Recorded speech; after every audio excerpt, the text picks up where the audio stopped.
Alors, j'aimerais prendre encore quelques minutes pour revenir sur la question des partages. Vous allez, dans tous les groupes et dans toutes les fois où vous allez être avec les groupes, vous allez avoir des partages. Le problème avec les partages peuvent être extraordinaires, mais ils peuvent être très nocifs. Donc, il faut faire bien attention à s'assurer que tout le monde est en sécurité. Le partage, idéalement, le partage va être utilisé d'une manière, on va apprendre à partager d'une manière progressive, on va dire ça comme ça. Je vous ai déjà enseigné ces 5 ou 6 étapes du partage là, qui va se faire d'une manière progressive, mais je vais revenir à plusieurs reprises avec les questions des partages, mais actuellement, ce qui vous est demandé au niveau des partages, c'est que quelqu'un fasse son partage et vous faites un reflet. Rappelez-vous, les questions, les commentaires, les discussions, c'est des obstacles à la communication.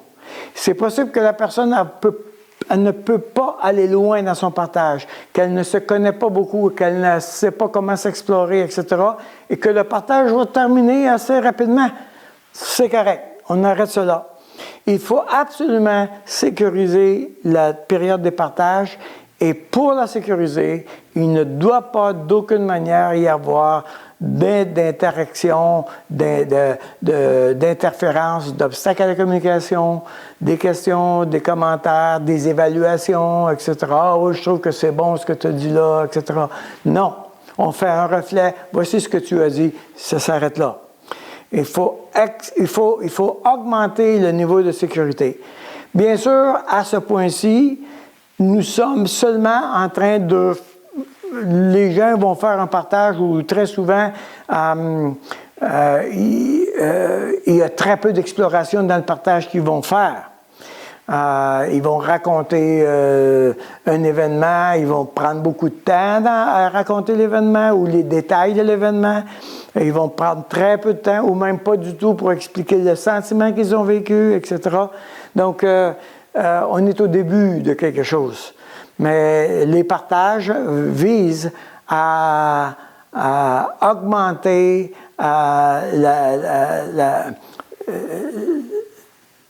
la conscience de soi, vise à aider à l'exploration de soi.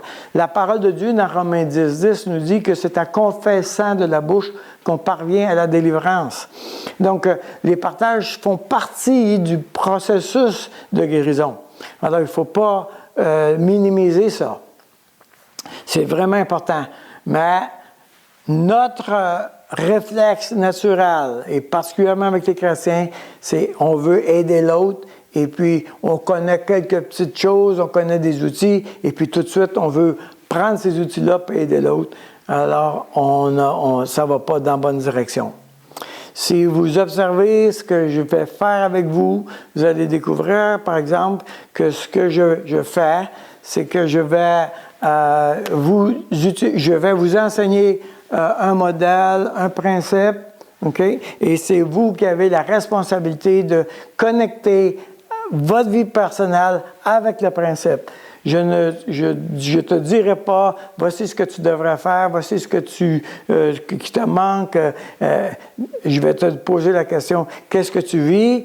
Et voici le principe, je vais t'enseigner le principe. Maintenant, c'est à toi à l'appliquer avec le Saint-Esprit. Donc, les partages, on va apprendre à sécuriser ça au maximum. Voilà.